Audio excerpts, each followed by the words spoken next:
We're live? We're live. Oh, excellent. All right. Hello there, fellow humans and future humans. I am Nai Coach. And this is Charlene. All right. So today we're going to have a more extensive higher gear session in the beginning. And I'm going to address a forum post by Dire Magpie. And then we'll do our normal back and forth of the various things that Charlene and I are watching on our own, mixed in with requests. All right. So like I said, this will be a bit extensive. It's going to be a bit far-ranging, but I think it'll be rewarding. All right, so I guess I'll start with why we do it this way. I've kind of mentioned this in the past, but I think it's good to kind of go a bit more on that. Why do we start with the higher gear stuff? So for those who may be new, in Moj reading, there's 5 gears. They start with more detail-oriented mechanical stuff in the lower gears, and then they get more pattern-based and more psychological state-oriented as the gears go up. Okay, so 5th gear is a lot about psychological state that you're in when you do the activity, and 1st gear and 2nd gear, they're like, what are the palettes doing? What are the fields doing? All right, so when learning it, you're going to start with the lower gears and build up. And so, but we don't tend to do that as much here, and I want to kind of clarify that. That's what we do with the experiments on the sample surfer. So if you see there the forum thread for those experiments, it's starting with gear 2 fields, and the easiest fields to see. And it will then build into the other 2nd gear and 1st gear stuff, staying really in 1st and 2nd gear and just on photos, and then building into the higher gears, video, and so on. All right, so kind of like, you have like lab in the field, like that's how you learn it when you're kind of building up from not knowing, trying to, get your feet under you. But when you actually practice the activity in a natural state, it goes in reverse order. So you'll need to get your 5th gear, your psychological state, understood and in correct posture and approach. If not, it will be very difficult to see clearly in general, and thus how you are interpreting what you're getting from 4th, 3rd, 2nd, and 1st gear. You'll be off, and then critically, since it's the most subtle, you won't know you're off. So that's the one you actually want to listen for first. You want to kind of reach out for that. So, like for example, when I'm out and about, Jolene and I go, to a restaurant or something, and it's common for us to read the people around us. Particularly, the hosts and the servers and the people behind the desk and so forth, but also, people on the tables if they stay there long enough. So one thing that we both just do naturally, because we've been doing this a long time, we don't even say it, but it just happens very quickly, is when you go to read, you immediately, before you really even look at them, actually, the moment, like the bullet time, the moment I realize, oh, I'm going to read someone, right, John? When you kind of, your eyes are passed over people, and then you make that decision like, oh, I'm going to read this person. There's that moment there. Actually, you were in 5th gear right then. You were in 5th gear. How tired am I? What is my state? Why am I doing this? So the purpose you're doing it, your current state, and your surroundings, you want to actually be like secret agent style. You want to be aware of that before you do any moves. That, you kind of get a secret agent like, ooh, there's an approach. Right, immediately you're like, why am I here? What am I trying to do? What are my resources? What's going on with me? And you make that, if you watch like the Americans, you make those assessments like bullet time, but you do before you move. You make that awareness and adjustment before you move. And move meaning the first time you actually look at their face, for example. Okay. Then after that, 4th gear is connections. You'll want to know where you're at. Am I in the sumo bubble? Do you mean, are we in this part of town? Are we at a museum? You want to, knowing the context, that doesn't tell you what the answer is, but it sets you up to get the answer way easier if you were unaware of family relations. If there's any kind of connection that could be made, you want to get that on the board, like your detective board, right away. So first, it's you. What is your state? Why are you doing this? What's your environment? That's 5th gear. 4th gear is, what relevant connection should I, kind of like a computer screen, like Jolene today, like she usually does, like what screen should I have up? Yeah, before you start going in, you'll kind of want to open up some big screens. Oh, we're in sumo. Oh, we're in this or that. They're contextual reference points, right? Yeah. help you as you go through the process. Exactly. It'll make it much faster to have those on board as soon as possible. So in a real engagement, it's fifth gear, then fourth gear, and then usually it's then third gear of what's my general take on them. And then you start breaking down to fields and like, oh, are you seeing V? Or what do you think, Geraldine? You see add? What's their tension look like? That's not the first thing you do. Actually, that's usually almost like a check sometimes for what you get on third gear, which is like, it looks like a dir obni. Something will just kind of hit you like a general, like put you there. That's third gear. And then you kind of break it down with second and first. Okay. Because I want to clarify this so people understand why it is that we start off with the fifth gear kind of stuff, higher gear, like personal state stuff, and also fourth gear, relevant context, like, saying, oh, we're going to be doing this today. And that bubble, there's some things one should generally be aware of since we're going to be heading out in that part of the woods today. You want to kind of just get that kind of booted up so it's quicker to access. All right. Yeah, and so that's what we do here. We don't really teach the building up, although I think from time to time we will do that, have some special class style. So I guess we'll call like class style and field style. We're mainly doing field style on these Sunday sessions, and the experiments are class style. And then they go through the gears in that respective order. Okay. The reason I want to set that up is because it's relevant to today's thing, because it's going to take a little time to get through with Dire Magpie's forum post, but it relates to psychological state. And mojo reading is the most important, most influential thing there is about being a human. It is being human. The first principle of being human is mojo peaking. And that has a way to it that is very powerful, very subtle. And so it can be challenging to see it. One, because it's subtle. The other is because of the tremendous implications of what the answers are.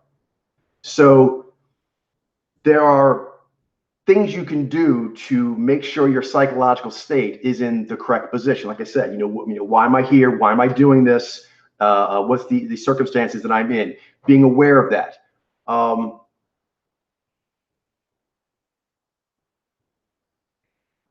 You want to be alert, I guess. I'm curious what you have to say, Geraldine, because this is just fifth gear stuff. We haven't really talked a lot about it out, but we both operate at very high levels. So we're using fifth gear all the time. For me, I'll let you choose your words. As myself, I look out for being compromised. Like a secret agent, I want to know, is there something that's going to kind of like a secret agent, like, is there anything that I'm doing right now before I make my approach will blow my cover, right? Should I tuck this in? Should I hide this pen? I mean, like, is there anything compromising? Okay, same thing with your lens. I'm like, is there anything compromising me? And being very, very alert to that. And there's certain kinds of thinking that when I know that I do it, I can tell that that is fearful thinking or angry thinking or something else. I'm like, oh, I should be careful. I just said something or did something, and I'm observing me saying or doing something that says I am a bit off balance, and being very alert to that. So I don't know if you have anything to add in there, but that's why I look for myself. Is there something that could compromise me? I guess along the same lines, just being aware, or trying to be as aware as possible about, what your inner work, how your inner workings, what are some of the, assumptions and just givens that are part of your operating process. So, which, come into play, influence how you're viewing things, your lens. And, those, everyone has them, everyone needs those to operate, but it's just being aware of them, because sometimes they can cause some just blind spots or, misgivings. That may actually be distorting things that you think you're perceiving. That's a good word too. I said compromise. She had another great word there, distortion. Looking for something that I can see that I'm a bit distorted on a view of something. You want to kind of get that in alignment as best you can, in order that you don't have distortion mojo reading. Because if you have distortion on anything in the world, any kind of thing that you could observe, and then give a reading on what you saw, a situational reading. If you note that your situational take on that, if you can like look at yourself in the moment, or maybe even later on look back at that self and go, oh, I was compromised, or I had distortion. Like I was seeing distorted. So that's very important to note. Whatever distortion you see, there's more for sure. And it will be applied and then some to Mojo reading. Mojo reading is the most massive, complex, nuanced thing that humans can observe, and the implications are staggering. So any kind of distortion or compromise that you can see on a lesser activity, something that's easier to see, an easier kind of life reading case, it's going to be magnified. That's consistently the case when I actually realize I'm doing the distortion, and then I go in to like my mind's eye and talk to myself. I go, oh, it kind of like a cone. Whatever you can see, like a iceberg, whatever you can see distortion, if you pull on it, it'll be more than that. And as it gets greater, it's applying to Mojo reading, and really, I would say just human reading, which is Mojo reading, but you can take it like human story. You're going to attempt to read human story, and there's going to be things that you'll be in a better or worse psychological state to actually see, because you're looking at life story go on, and then what are you able to grasp? So that's what I'm trying to talk about today with Dire Magpie's forum post, and that is the context why it relates to Mojo reading. Because this can sound like, and I don't want to confuse people, like life coaching, mentoring, parenting. I'm none of those things. I'm not a healer. That's not what I do. I am the world's greatest Mojo reading coach, and the implications of that, which we've talked about other times, but that's my job. I'm a master tracker. I'm supposed to track trails, and I'm supposed to actually try train other trackers and leave signposts along the way. All right, now with that said, my interaction with anyone right now is clear, it's about teaching people to Mojo read so that more people can see the phenomenon. So that is the auspices that I'm operating under, the mandate I'm operating under. Okay, so there is a lot of Venn diagram overlap of fifth gear and various self-development things like that. They overlap, but that's not what I'm doing. And I want to kind of there's like a corporate term for this, but I want to sort of give lines to my responsibilities, and then I can actually know what they are and do a good job. So that's my operating area. But fifth gear, there is very much, if you see things that are off balance in any kind of general way, if you can see that, touch it, tighten that up, get it into balance, it's like chiropractic, and your fifth gear will be stronger, and then all your other gears will be stronger as well. Make sense? All right, so we're going to jump into it. So if I can, let me know what Sure. We're going to screen share the post.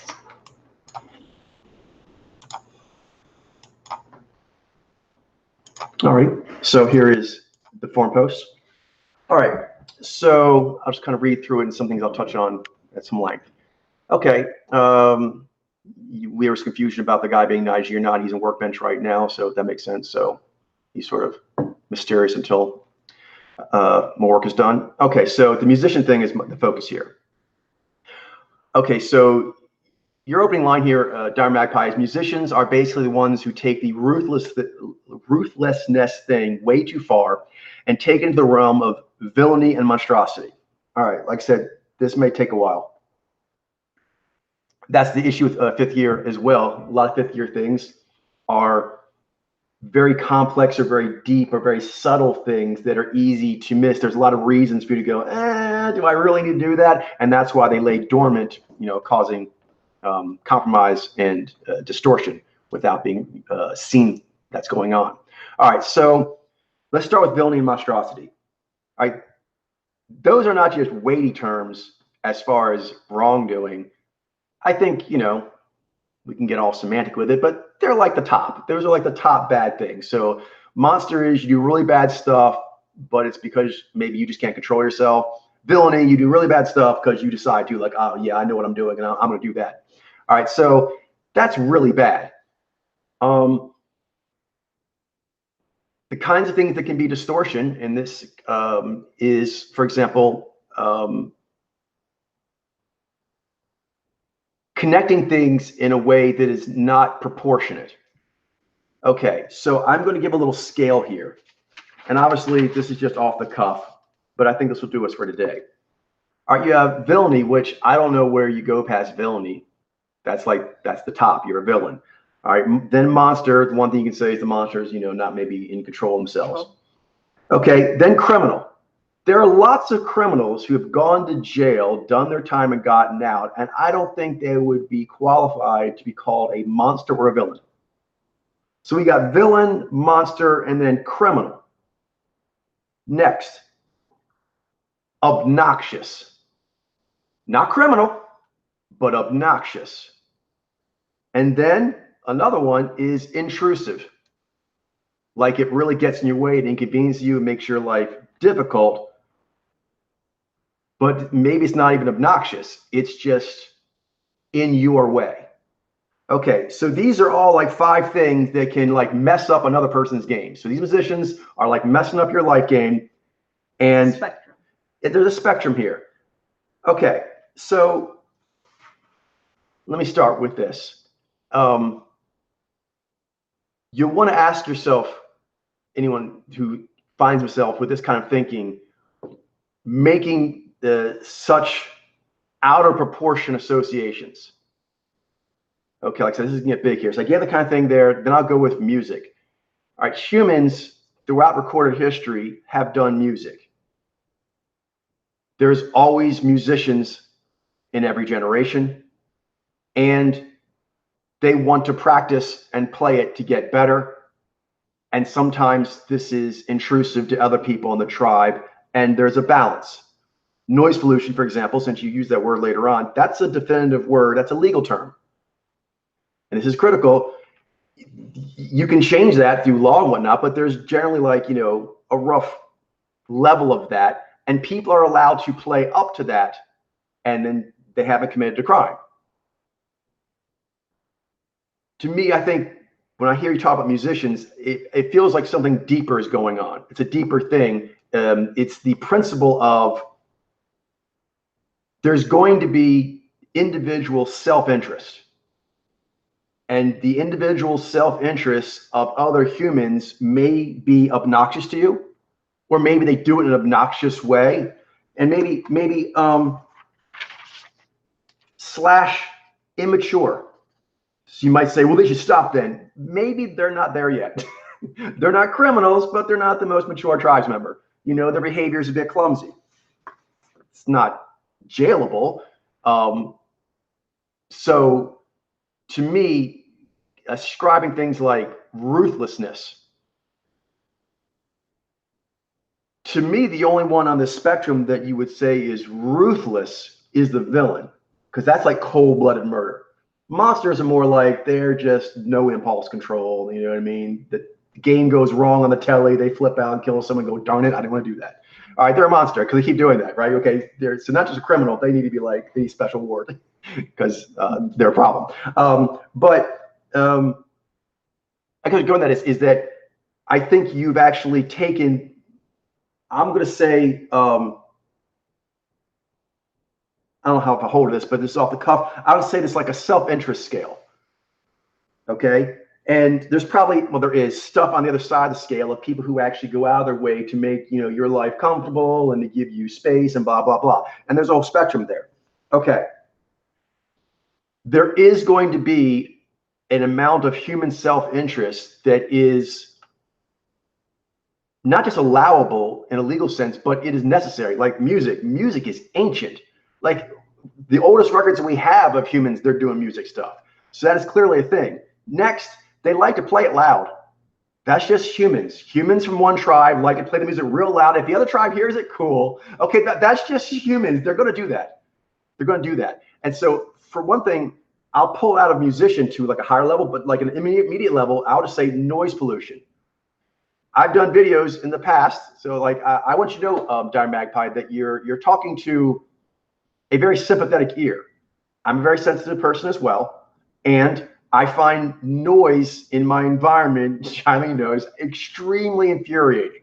So this is something I know a fair amount about. I get those spikes of like, oh, I want to strangle that person with a leaf blower. Like I don't want to, I want to strangle him. Okay, but I'm not going to do that because that would make me a villain. So I don't do that, but I have to do some of that energy. So I'm going to talk a little bit that later on about this energy you have and how to deal with it. But first we have to talk about where it's coming from. Where is this wave? You can't surf the wave if you don't understand the ocean. All right, so the ocean of humanity is going to have self-interest where people are going to build. They're going to build legally at a noise level I find obnoxious. I do. It really bothers me. But I don't think I remember this back in those filmings. I taught myself through it because I was feeling upset. But I knew it was this. I knew that was distortion. I went to murder the leaf blower and said, okay, they're just trying to do a job. I don't even know that person. They're trying to feed their family and whatnot. Okay, that's an unreasonable position. I recognize, okay, I think I may be compromised. And then you need to kind of go inside or go look in the mirror and have a little conversation with, you and your process. Self-interest can top out at ruthless. You mean like I have absolutely no regard at all, and I enjoy it. I enjoy not caring. Okay, yeah, that's like even like vicious. I mean, this one is vicious is above ruthless. So ruthless, you just don't care at all, and vicious is I kind of like doing it. Okay, so your reaction is to villainy. So to you, I can see that you feel as villainous, but people playing music loud is not villainous, although it can make you extremely angry. I get that. Like, the music, you go to I used to go to the dog park and people would be playing soccer and they'd be yelling and cheering. So sports, construction, school kids at recess, all those houses that live next to those schools, they get noise pollution every day. Are we just going to not have kids outside playing? Okay, so that's not reasonable. So the idea that we're going to make a monster out of people who do music, that's an untenable position. So your fifth gear wants to know when you're standing on shaky ground so that you can actually get on better ground. All right, so that's kind of some general framework, and I'll kind of go into more depth here. All right. Okay, so you say that you did some music and you had some musician friends. Then you say they completely don't give a damn. Okay. All right, so this is another thing you want to watch out for. This may sound like I'm doing grammatical nitpicky, but it's not, because sometimes grammar and meaning and logic, they go together. In fact, like spells or rituals, or we don't call it like psychological best practices, high performance,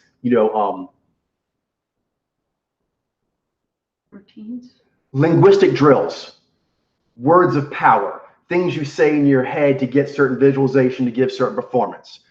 Okay, the wording is really important. A prayer is that kind of thing. There's all kinds of things. There's meditation things. But whenever you do it, there is a need to use the correct wording to get your psychological state where it's supposed to be. Okay, so here, they completely don't give a damn. What does that mean? The way you went from music to musicians you've linked them. That's what you just did there. Grammatically, the English language, that is what just occurred. And so now they completely don't give a damn means musicians. People who do music, they completely don't give a damn. That is clearly a blanket statement. That's a lashing out kind of thing.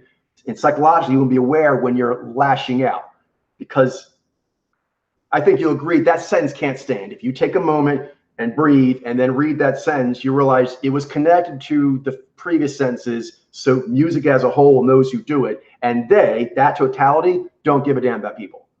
So people who do music equals ruthless, barbarian, pirate, jerk faces. That's simply unreasonable. You have to take a step back from yourself and go into species mind and recognize that humanity needs music. That is clear from studying the human record. So that that is necessary. It gives sustenance. So that can't innately be bad, and there also can't innately be taken away. That would not be workable. So you have to, when you're upset, you have to say, did I just say an untrue thing? Did I just imply or say an undoable path of life? When that happens, you want to question that and get to where that is a sentence you can stand behind. Dire Magpie, you cannot stand on this sentence. They, musicians, completely don't give a damn about other people who are subjected to their noise. All right, so first of all, there's a spectrum, and there's going to be lots of musicians who are very, very, very sensitive to not, interrupting someone else. So right there, you know what I mean? That's going to exist, so that disproves the statement. But then the sentiment behind it is, I don't think they're trying to do that, but they need to do what they need to do. Just like construction workers aren't trying to make power saws loud. They just are. Then there's a thing of, well, it interrupts, Jiley and I, we do like heady stuff like that interrupts thinking. So there's like, we're doing work that quiet is better for. They're doing work that requires power saws. And that's just a contestation for resource, and it's not wrong. This is why it's good to actually do some kind of healthy competition in one's life at some point, because you get comfortable with the fact that we want different things. We own an equal stake of this neighborhood, and so we don't get to tell the other one what to do. And so really, if I want that to not be like that, I have to move somewhere else, or I have to buy this, right? I have to, it's more about I'm not in the position in the tribe I wish to be, rather than the tribe is crap. Do you mean it's stupid? They do power stuff, like, well, then we just won't build houses. I mean, there's no way around that. They'll have to do it during daylight hours. Everyone's using that time. So unless you find some sort of innovation that disrupts that model, and that's where a lot of innovation does come into play, is like dissatisfaction with the current state of things. Exactly. Models. Exactly. And on that is like myself, like if you mentioned later on, like proper facilities. Well, that's mainly going to be like sound rooms. Well, sound rooms are very expensive, but they're getting less expensive. The technology is getting easier and easier, so more people are having it. I'd love to have it someday, so I can actually make sure people can't hear what I'm doing when I'm sounding off my spirits, and I don't have to listen to them either. So that'd be great, but it'll take time to get there, both our financial thing and the technology. That's like ascribing villainy to the power saw is that's clouded thinking. And if I'm thinking like that, for sure, when you try to read Mojo, it's going to be in there as well. All right.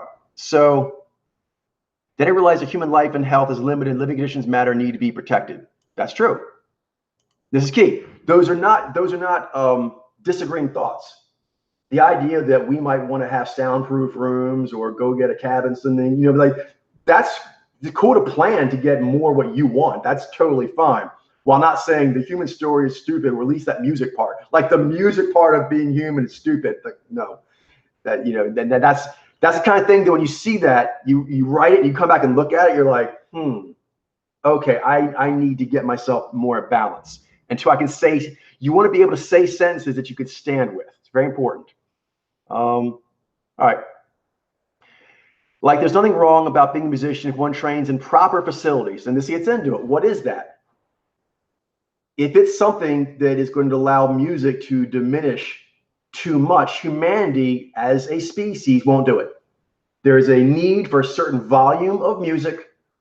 And if you say the proper facilities are something that would make it to where way less that would happen, it would cause a buildup of energy.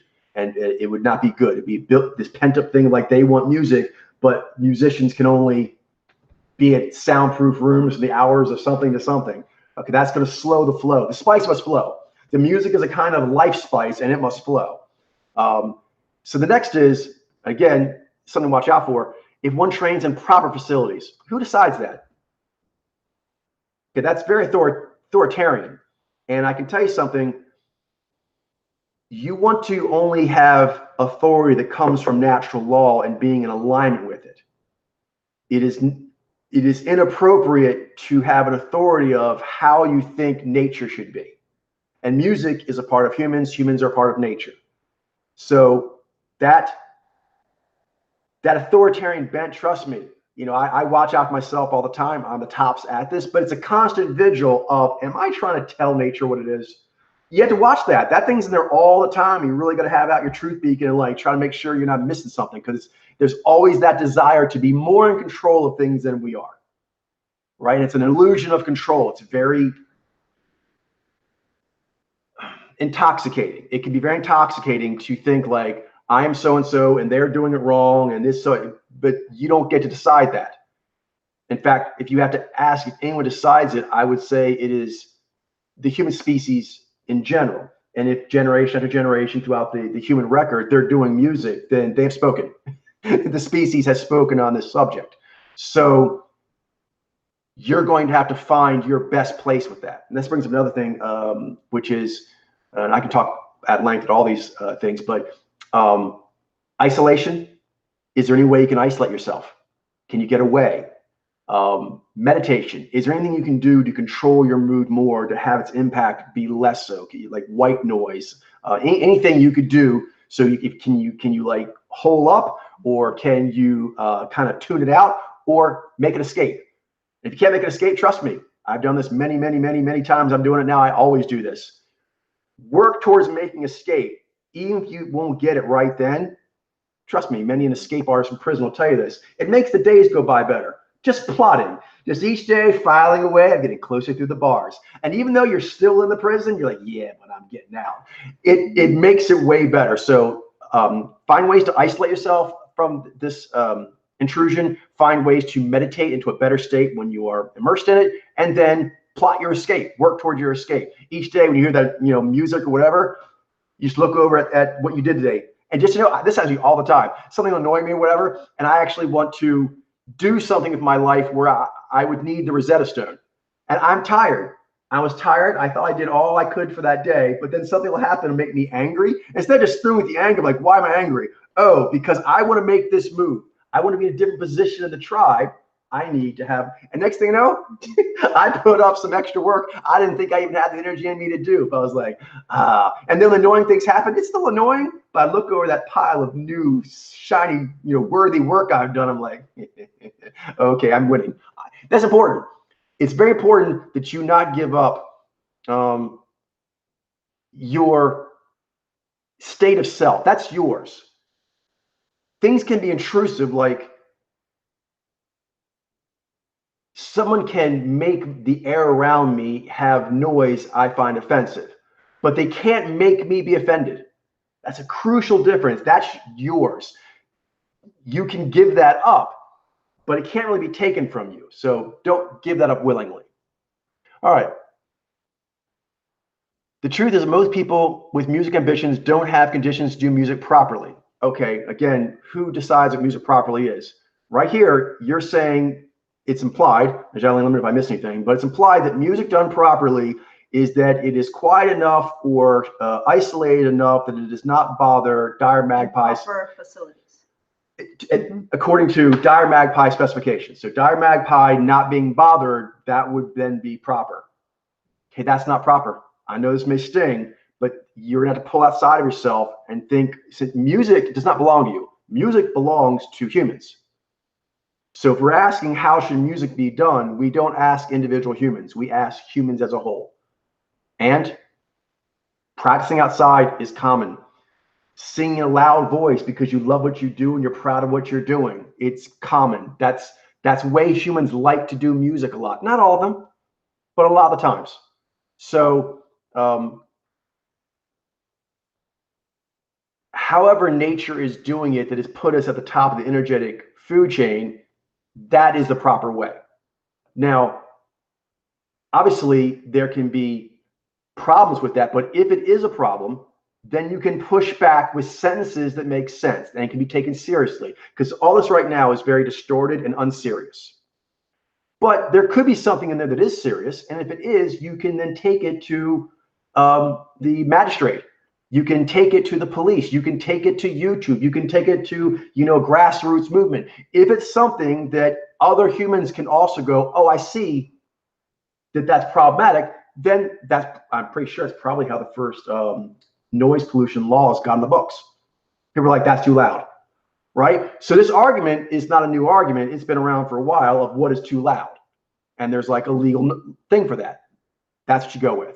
And if you want to change that, then that's something you can put effort to, and then you won't have this energy of like, this just sucky.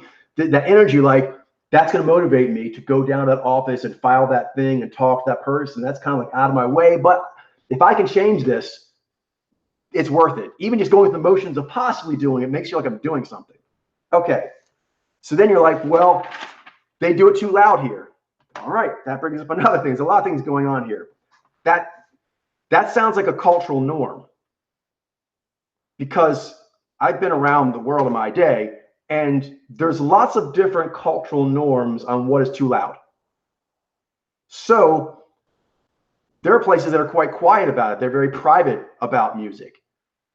That might be a cultural norm that's more to your preference. Okay, so you need to leave here because the people in this area, they generally are okay with it being louder than you like it.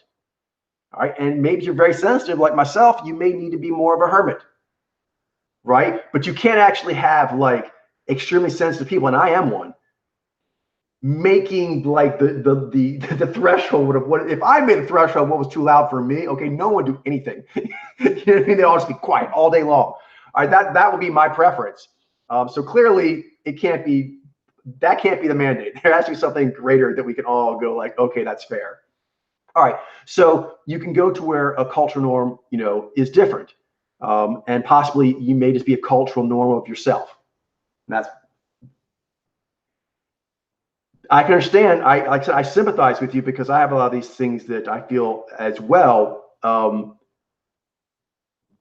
I can't kill Lawnmower Man, and I can't actually say, humans, why do you keep having lawns? Damn you and your lawns.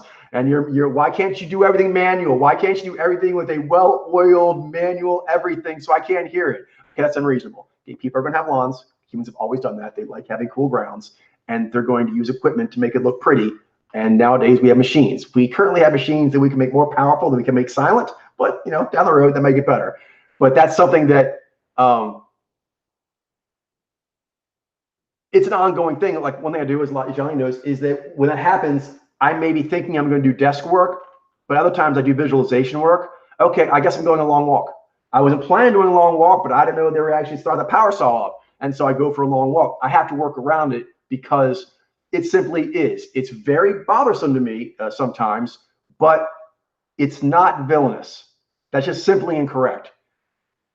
Yeah, I can feel murderous about it because how sensitive I am, but that means not that they wronged me. It means I'm not where I want to be. We're doing what I'm doing the way that we best. And I have to think, how do I do that? And the answer, pretty much always, you know what it is? Level up. In the end, if there's something about reality that actually is off, you can adjust that. But when you're talking about things that simply are reality, you need to find a way to get in alignment. And then once you're in alignment, you're like, okay, I get it, but I still feel bad. Oh, you need to be higher level. That's what that means. You know what I mean? Like, you get how the game is played, but you're like, I don't like this plate. Okay, well, that's the plate you get being you as you are now. If you want a different plate of stuff, you have to be a different you. All right. Okay, let's see here. Most of them would never be able to afford renting appropriate insulated playing spaces. Yeah, obviously. So that's unreasonable because they need to do that training noise making in order to create the volume of music that humans apparently need to consume. So Charlene knows, she does like, you know, financial stuff. Like, there's no point fighting why humans just biologically evolved to buy that product. You're like, that's goofy. That's weird. Okay, that's not a winning way to come in that situation. You just realize humans psychologically buy in that way, doing this way. If they see certain things, they sell their houses. And you're like, they shouldn't. Well, yes and no. Maybe financially you could say that's wrong in an analytical way, but sometimes that's just how they feel safe. And you can't tell someone how to feel safe. I mean, if that makes them feel safe, then for them it was right, even though you might think it was the wrong way to do it. Humans sustain themselves in different ways than other people. And again, we come back to that self-interest. Humans have self-interest. All right. You want to jump in? I think you're all right, covered. Cool. But if you have anything, just go ahead. Yep. Okay. So then you go, then they dare to complain about people downloading music for free when it doesn't even take anything real from them, when they actively destroy other people's free time, sleep, peace, etc. Okay, so again, this sentence, I'm basically going to do proper grammar, proper logic, proper sentiment. Okay, so you're upset with these music people. That's clear because this statement has two large errors in it, errors of thinking. And again, I'm sympathetic to your cause. I've gotten bothered by noise a lot too. I wish they would care more of my feelings and so on, but it doesn't change the fact that when it doesn't even take anything real from them, yeah, it does. It takes away their craft's worth. Value. It takes away their value. Because back in the day, if you wanted to hear that music, you had to pay for them to play again. And then over time, we got like, records and we got things like that and tape recorders, but they were harder to manufacture and the sound wasn't as good. Now it's very inexpensive to come up with a file program that sounds really awesome. It diminishes what they have. And this principle I'm saying, it's bigger than music. This applies to all technology and innovations and things like that. The problem, as musicians have mentioned on this, is it's demassified. Usually if there's a new technology that you made and someone takes it, it's only a few companies doing it and they do it in a big way, so it's centralized, which means you can sue them easier. But certain things, and some inventions too, I guess this is kind of a music invention, it's to where everyone's doing it a little bit. It's impossible to sue planet Earth at a, you know what I mean? Like you're angry at like a billion plus people who are all stealing from you a little bit. It's very hard to do. So in other places, this same principle applies, which is you have an intellectual property and they're basically getting a free copy of it because of the digital age. That kind of technology, they can just make, once they get the print, you're like, you have no more value. Okay. There's lots of legal precedent in music and many other industries that protect against that because no, that's inappropriate. That's inappropriate. One, because it's theft, but also going back to the music thing, humans will be less motivated to make music, which as we've established, humans need. They need a volume of music to be satisfied as human beings. If it becomes very unrewarding to do that craft is going to have a crash of qualified people who want to do it. They'll use their creative talents in other ways. Sometimes because they won't have a choice, because they just have to dedicate their headspace, their resources essentially to handle sustenance, even in through this other way that they wouldn't prefer to do it, but that's the only way that they can get some sort of tangible life value coin to keep themselves going.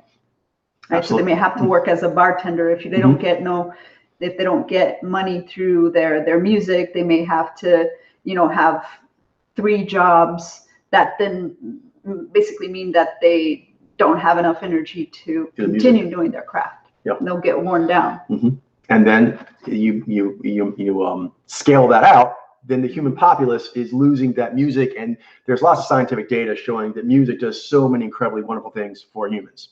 All right, so they need it. And the historical record says that apparently humans need it. Okay, so they dare to complain about people downloading music for free. That's unreasonable. Now, just I think there have been artists, musicians who they wanted to keep like album prices when we're in the digital age. There's a compromise. Okay, but this is key. You don't have a lot of compromise. Life requires compromise of your story and the all story. That's a constant thing. If you don't have compromise abilities in your thinking, that's going to make it very difficult. Part of fifth gear, you're going to have to compromise between what you're reading on them and what you thought or wanted the story to be. You're going to have to reconcile, compromise and reconcile. All right, so the way your wording is here is there's a lot of blanket statements and speaking in absolutes. So I can see a point that you could be making here, which is that perhaps musicians who are already super rich and also who want to keep the price at the album price when we no longer have physical albums, that can be maybe greedy or excessive and so forth. But that's a very small percentage of musicians. You know what I mean? You could actually name right now like 1,000 musicians that do that. 2,000, 3,000. Like talking 3,000 most famous musicians doing that. That's hardly a drop in the ocean of all the people who do music and provide musical enjoyment for humanity. So those people need to be compensated, and this would take away from the compensation. I mean, this is why there's copyright laws. Like, there's a whole like thing dedicated to doing that. And countries that don't have it, that are looser on pirating people's stuff, they don't actually have the good results in that category. They can pirate off of other people, but generally speaking, there's a general trend. Respect for IPs is a home where people really put more effort into doing things that are worthy of being a new IP. All right. Musicians under existing conditions are pirates that take over public spaces. Okay, no, and this, I'll go with my scale here. The pirate is a that's a criminal. That's a term for a kind of criminal. And so right there, you got these words are important. A pirate is taking something that doesn't belong to them. By the way, I like playing with words, but there are certain things you can do to play with a word where you're being metaphorical with it and so forth. But then there's things where, like, even as a metaphor, or as a symbol, or as an allegory, that's still just simply wrong in principle. Okay, in the public space, there's a certain amount of sound people are allowed to do. If that has been accepted by the tribe in general and the law in general, then they're not pirating. They're being more intrusive. Okay, you go to the park, and for you, music would be the music you want to listen to at a dire magpie level. But they're going to play their music at a louder level. It'll probably drown out your music, and it's painful to you. I get that. That's how I am. But the park is a public place, and there has been discussions on what is the proper sound level. And then once that's established, there'll still be those who voluntarily, like yourself and myself, I voluntarily, Charlene, the same way, we voluntarily keep our sound well beneath the legal maximum. But then there are going to be people who actually are going to go up midway, and then there are going to be people who actually go all the way up to the max. And then there are people who go over that line, not even realizing they're doing it. They're just kind of careless. They're the immature ones. And then you call the police on them. They go, okay. And then they back it down to what? The maximum legal. So that is what you can do. And that is actually how humanity rolls. And it needs to do that. There's just tons of history and legal precedent and principles and a multitude of careers and so forth, where that's how it works. Yeah. All right. So what else? Okay, this next comment. Oh, wait a minute, back here. So there's two things in that sentence. The second part was when they actively destroy other people's free time. Okay, so actively. All right, there's two ways you can look at actively, but the way you're using it is incorrect. You could say they're actively disrupting you in that the power saw person is actively using the power saw. But the way you're using actively here, it's not the activity, it is the disruption. They are actively disrupting. So Power Saw Man is actively doing a power saw. He is not actively disrupting me. That's a byproduct. That's very, very important. So that is an untrue statement. Most musicians, they're doing this, they're not actively trying to destroy other people's time. You could say they're playing loud on purpose. Okay, you can say it's immature, rude, whatever. It's not criminal. They want people to like them. They want people to hear their music and think it's good.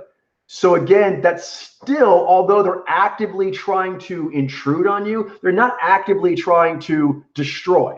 No, they would like you to hear it over whatever you're listening to on your telly and go, I like that song. Who does that? And then they have a new fan. Trust me. You say you know musicians. Well, if you know musicians, then you know what I just said. It's absolutely true. All musicians, even if they're like the most avant-garde, fine, but there's like certain people out there that would like my thing, and if they can find those people, yay. So for the most populist musician person to the most hermit, yeah, but even hermits would like if some other hermit like them heard their music and thought it was cool. Okay, so they're not actually trying to destroy, they're actively trying to get their message out, which you find annoying.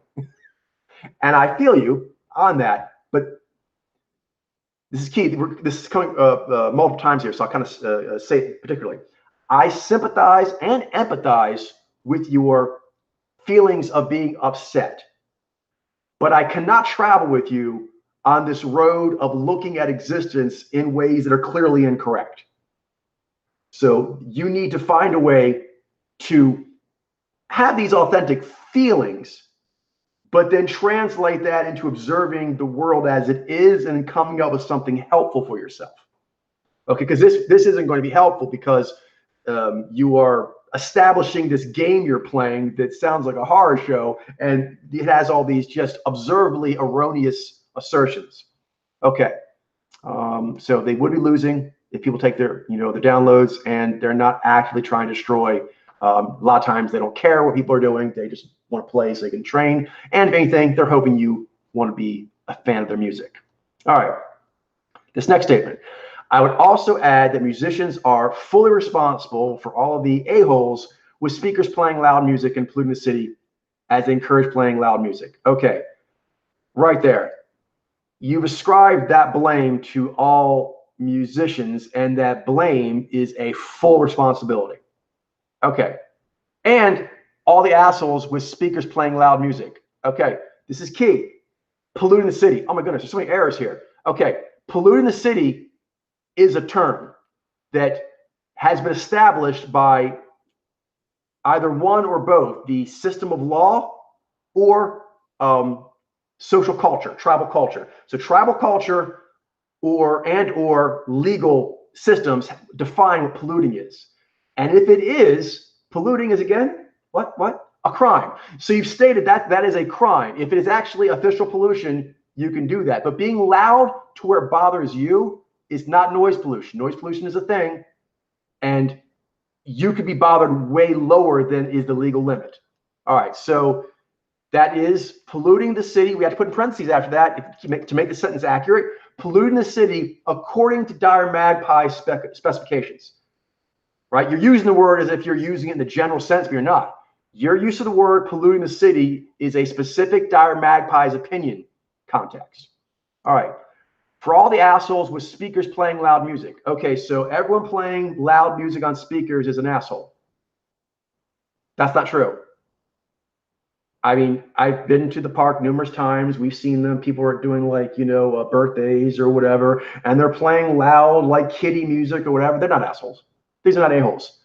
They love their kids. They're having a good time. They know the music is a bit loud, but the kid really loves it. And it's their birthday. It's only once a year. They're not going to have this childhood again. So they're trying to give their kid a good birthday. I often found it obnoxious and definitely intrusive. But to say these parents who are giving a musical wonderland once a year to their kid at the park, that's not an a-hole. And in fact, going back to music, that's just bonding. That's bonding, that's ritual, that's special time. So music, bonding, ritual, special time, humans do that. There's a volume of what they need to do, definitely on birthdays. You know what I mean? During birthdays and things like that. Yeah, that's going to be a thing. Okay, so polluting the city, no, they're not, unless we're talking about your specific context for you. And people who play loud music on speakers are not by definition a-holes. All right, moving back in the sentence. Musicians in general are fully responsible. Okay, no, there are musicians out there that are like Buddhist, haku, super calm people. So clearly not all musicians are responsible, because lots of musicians are really big on being sensitive to other people. All right, then fully responsible. Okay, that's just erroneous on its face. This gets back to the cultural norms. What you're talking about isn't really even music. It's music played too loud. Okay, that could be anything. They could do that cheering for a sports team. You know what I mean? People are actually like in their apartment. That happens sometimes. They do the sports. They invite so many friends over. The door is open. You can hear their whole TV. They're all cheering, including people out on the walkway, the public walkway. They're out there cheering, right? And if it gets too loud, you can call the cops on that. But there's a certain amount when you call the cops to be like, yeah, it's the big game. Just people are doing that right now. What? Yeah, I can't arrest everyone everywhere who does this much yay over the Super Bowl. We lock up like half the country. We can't do that. All right. So, but then a fully responsible thing is cultural norms. Playing music too loud is just like doing construction too loud, which is just like doing, game rah-rah too loud, and so on. They learn that from their culture. Who's the most responsible for that? Parents, or their teachers, or their religious leaders, or whatever. People playing, just, think about this. Trust me, what I'm telling you is absolutely true. If you're hearing people play music what you consider to be rude, immature, too loud, if you do psychological studies on that, I'm pretty sure the reason why they do that is overwhelmingly going to come back the culture they came from, and in particular, their parents' teaching. So if you actually have people who came from a place where they do all the things quiet, something like it's a culture of quiet. Are the musicians responsible for that? This is key. This is logic. This is logic. If the principle is they're fully responsible, you must know this, Dr. Mack. This is a good way to check yourself, by the way, for distortion. Can you apply the principle both ways? There's places in the world where they do it really quiet. If musicians are to blame for how people listen to music, then they are to blame / responsible for the obnoxious variety and the cool variety. But they're not. That's generally culture, parents, personal choice. That's what does that. All right. Yeah, there are certain genres of music where being tasteful is like written into it. All right. Okay, this next sentence. Like I used to love music, but now I hate it because people just can't keep it to themselves. They just have to pollute the environment with it. Well, they do just have to output it. That apparently is part of the human process. There will be that output, yeah. But again, pollution has not been established. This sentence here, like I said, these wordings are so important for like getting your psychological state proper. I used to love music, but now I hate it. No, you don't. Humans like music. What you actually are feeling. I know this is very presumptuous for me to tell you what you're feeling, but you've given me a lot to work with here. So I feel fairly safe in saying this. I think most people who are unbiased would observe this and see it as well. You desperately want some time to have peace and quiet. That's proper. And also just, for people to be able to help you or to connect with you, that's connectable. I used to like music, but now I hate it. Okay, that's a damaged state, and that is a state that it's a toxic state that people don't want to link up with because they don't want to get to them. And they also don't know how to fix this. If you say, I am so extremely desperate for some peace and quiet, okay, that's still a very heightened state, and I can feel the pain, and you've transmitted the pain, but that's actually that's a realistic assessment, and you can work with that. Okay, how could we get that? This goes back, could you isolate? Could you meditate? Is there a way you could escape? See, this is just a crime has been committed. I have been wronged. I am wounded. That's for dealing with other people, Dr. Magpie, you'll need to do this, but first and foremost for yourself, for you and your process. You do not want to leave it with, I used to love music, but now I hate it. That is a low energy, trust me, I know a lot about psychological motivation, all right? That is a low motivation point of view. That is, I am a defeated. The game is rigged. I am wrong because the game is rigged and I can't win.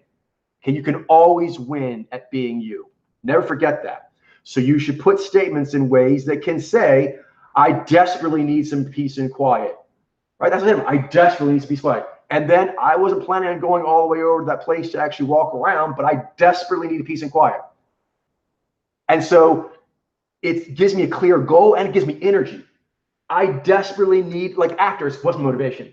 You desperately need peace and quiet time, right? What's motivation? I used to love music, but now I hate it. That's not a motivation.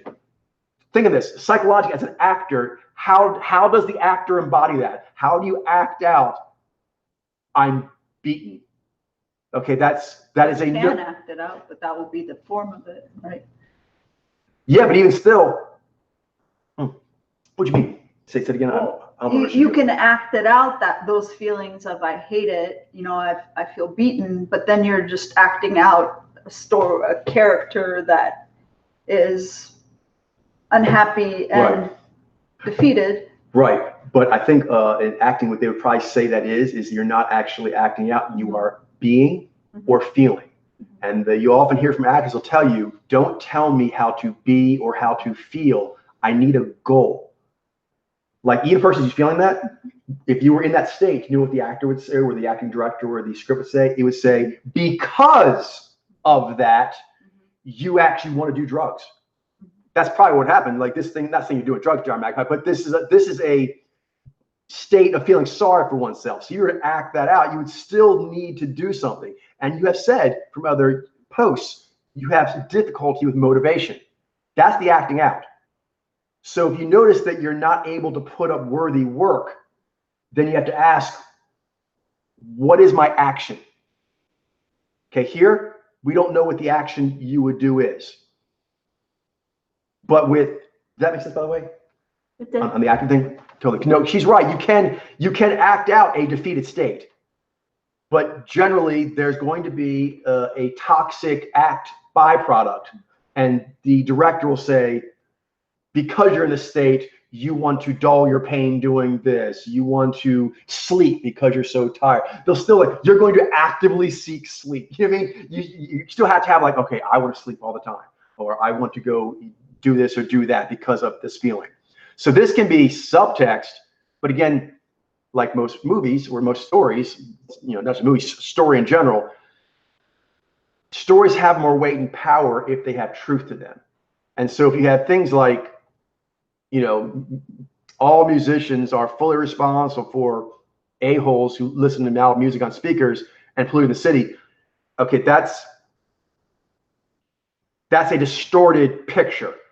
And so the story is going to have a difficult time getting its full realization until you're able to make that more accurate. You can still feel very upset, but you'll want to make sure you're giving an accurate statement. Okay. And you want to be able to be active in what you're doing. All right. I realize it's mainly a result of overpopulation, technological barbarism. True. But humans have always had issues. There was periods of time in human history where there was nothing. And so it was just barren. There was just, huge gapes between, civilizations that could help you out. And that was the case of being isolated. And then there was the period where it hadn't yet gotten this oversaturated. It's oversaturated in a lapping affair. There's a period where it wasn't overlapping yet, and people were fighting all the time. It was very tribal, very feudal. These are my lines and so forth. And so that was the problem. So humans are always no problem. If there's very little people, if there's just enough people to get all the stuff, and if there's way more people, there's always going to be an issue. Okay, so there's bad, but there's also good that comes with that. All right. You haven't intentionally listened to music for a week. It's just noise to me now. Again,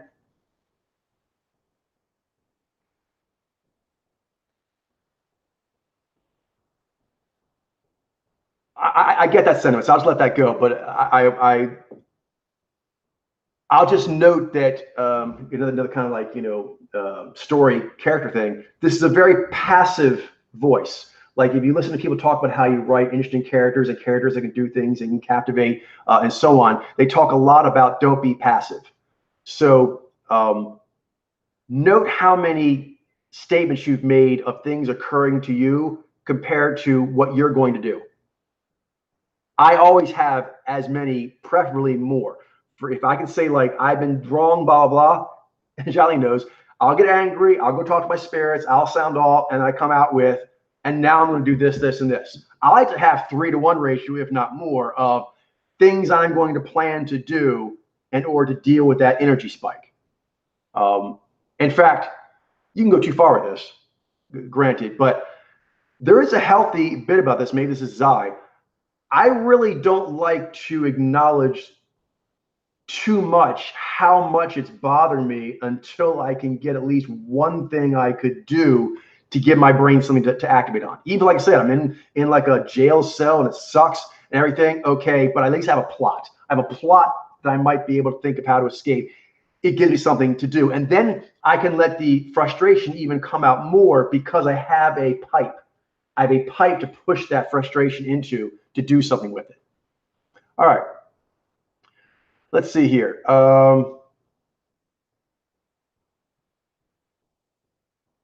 Okay. Last statement here I want to touch on is the thing you said. It's kind of sad. There's only like 70 visual artists in the Rosetta Stone in comparison to over 2,000 musicians. And you feel there's not very many Naiji visual artists read. Okay, female ones. A couple things on the statement. Again, we have to go at higher context. The context of what we're doing here is that we're trying to solve the riddle of Mojo, human math. And to do that, we need the Rosetta Stone to be populated with sufficient samples. There's lots of bubbles. There's like gazillions of bubbles that we'd like to unlock, but that is a secondary kind of conversation to figuring out how the phenomenon works in itself. So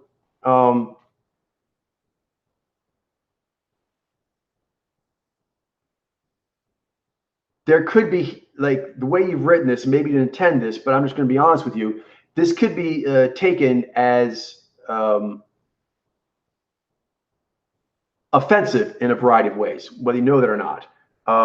One is that the Rosetta Stone, the most amazing data collection artifact in human history, is somehow, it could be better. Okay, that's a ridiculous, ungrateful, and unreasonable position. To have such an incredible thing that is here already and being constructed, and then be kind of like, it could be better. Okay, that's a ridiculous position, to the point where that's offensive. All right, on behalf of the Rosetta Stone and its awesomeness, I have to say I'm not feeling that. Implied are two other things, me and also Jailene, because we're the ones who are working on that. So us in our process, somehow, oh, we only did 70 visual artists. Well, there was nothing until we have the work we've done. So even one is amazing. So that's 69 more amazings after that. So coming at it with it's too small, if you know of some other service provider that can do anything close to that, then maybe we have a conversation. But seeing as we're the only ones who are doing this and at such an incredible level, again, I'm not feeling any kind of negging on our process. All right. Third, the visual artists themselves.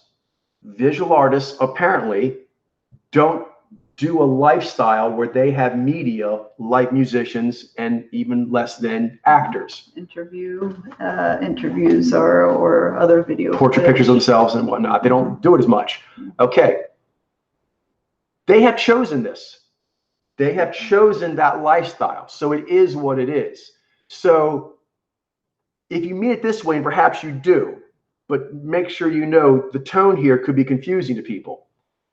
You really like visual artists, so you wish there were more because you would really love to learn more. Okay, first of all, that's grateful and that is loving and that is, ooh, I'd like more of something that I'm being done good. But I wish there was more because I like it so much. Okay, but it could easily, someone read the sentence, you could easily say, oh, you think the Rosetta Stone is lacking. Oh, you think our process of building it is lacking. Oh, you think the visual artist should just hero up and get on camera. Okay, maybe they don't feel like doing that. All right, so it is what it is. And so by saying, if you were saying it's sad they do that, then we're actually saying visual artists throughout the species are not visual artisting correctly. Again, according to who? Well, seeing as they are visual artists, they're doing the lifestyle. That's how it's done. And apparently it doesn't show up on camera as much. So I wish they did, but that's important.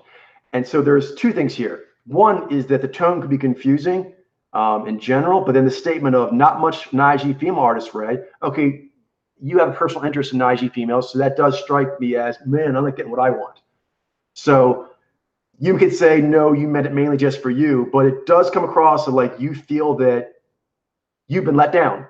That last phrase says that something let you down. So what is it, visual artists because they don't go on camera? Is it me and Jailene because we don't work hard enough or on the stuff you want? Or is the Rosetta Stone, oh, this unprecedented artifact is like, could be better. Okay, those are all completely unreasonable and ridiculous positions. All right, So there's that. But on top of that, going back to, oh, I really wish that there was more, blah, blah, blah. Okay, that's actually a more positive psychological posture. And you can do something with that, which brings me to the question, why didn't you? So you're saying that there's only 70. You wish there was more. All right, well, why don't you go get a bunch? So I think the implication I gather from the other posts I saw from Dire Magpie is that there were read requests that were put forth that we hadn't read. Okay. All right. So that's the perfect thing, because we're now going to go over to that email. Dire Magpie, you're saying that, well, I want to get the actual wording of it. So let me go up.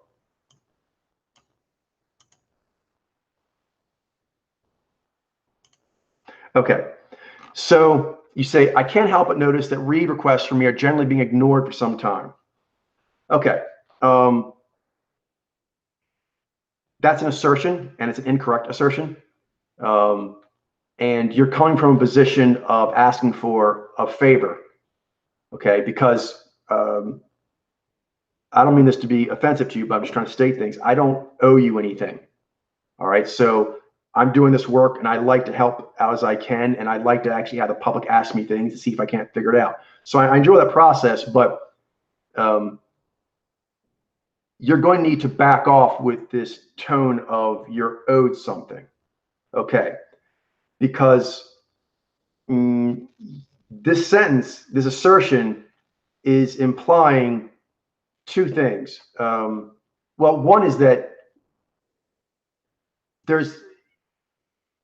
that you're being ignored. That's one thing, but then also that perhaps I'm doing it on purpose. All right. I think this is fairly clear, but it's not. I'll spell it out for you now. I take all the requests that come on the forum, and first, which I've been clear about, some of them don't have good enough media. I used to tell you what they were, but it's too much. There's too much coming in. I'm doing too much stuff for me to say what it is. And so I've been clear about that there's some of them that won't have sufficient media. Okay, so if I'm not reading something, did you ask yourself, do the samples I asked for have decent media? Be honest. You know you put forward a lot of samples that are very questionable on the media. It's okay. I go through them, see if I can do it, but then I can't take them all, and you know this. So before you made this assertion, you should have asked a question, which is, am I being ignored, or is there a chance that it didn't have good enough media? Okay. Next, there's a process we use. It's fairly clear. In fact, 011 looks like he figured it out. So it's not as confusing. I think you just have a certain thing you want. You have a bit of thirst, and that's causing you to look at things a certain way. Because if you look over the past weeks of us doing the requests, it's fairly obvious that I'm going alphabetical.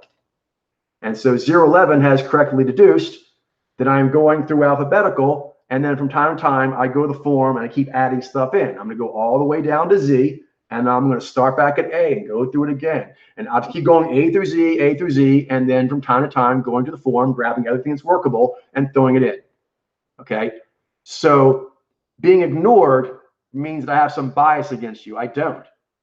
But these things are going on. Some media is not sufficient. Then there are samples that you've heard Jiley and I talk about where we go, oh, I think they're mainly on YouTube. We'll have to do video viewing. They're not suitable for this format. They don't have what we need just on pictures. Okay, so it may not be that it's just not workable at all, but this is our main thing we do with the requests. And clearly, this is very obvious. We're favoring samples that doesn't require video. So did you ask yourself if the media is good at all? Did you ask yourself, maybe there is enough media, but only video? Right, that stuff's been way down the line. Stuff that can't be done with just pictures is down the line.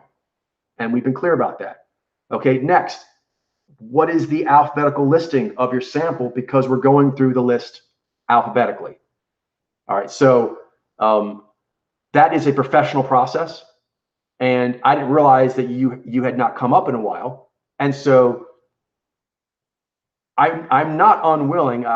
You've been around here for a few years. You know this about me. I'm not unwilling to actually help people out. They're into something. When you guys have made particular things like, ooh, please look at this sample. I'm okay with doing that. But this is actually ascribing like incompetence or a dislike of you that is not there.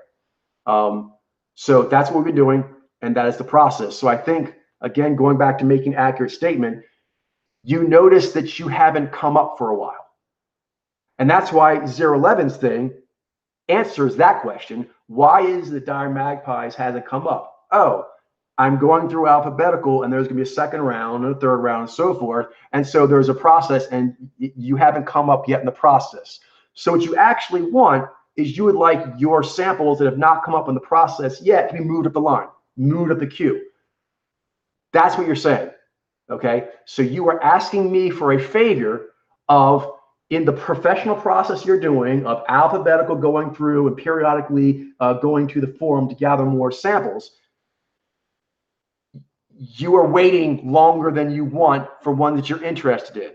Okay, I can accommodate that to some degree, but I will not accommodate that there's something wrong with the process or that I am ignoring you.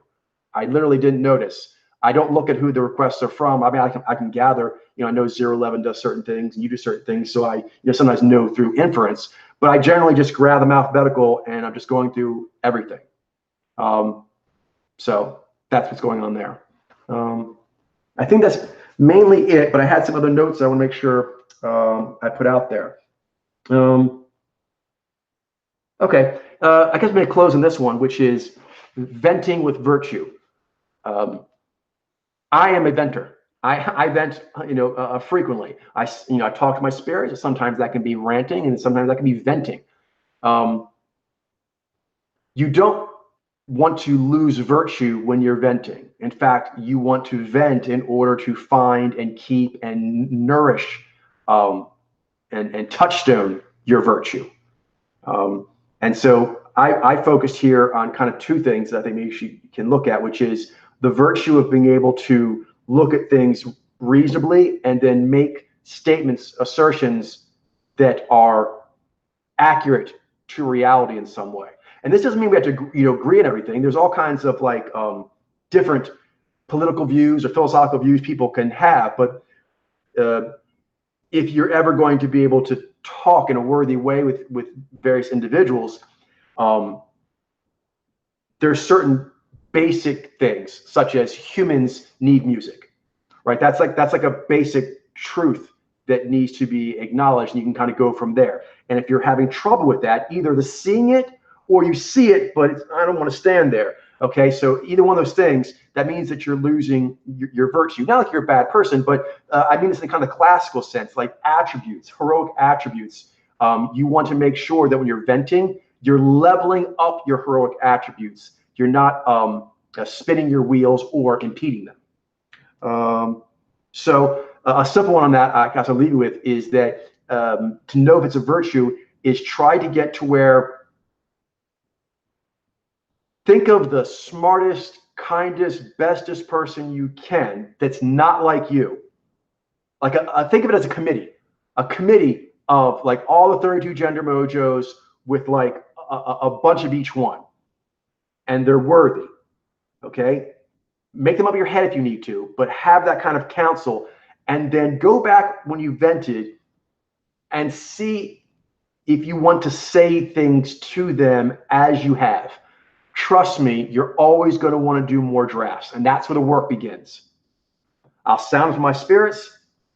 Sometimes they're lower spirits, and that kind of gets the initial thing out, but you don't want to stop then. You want to go up to the next level, improve it, and you almost always have to adjust what you were saying.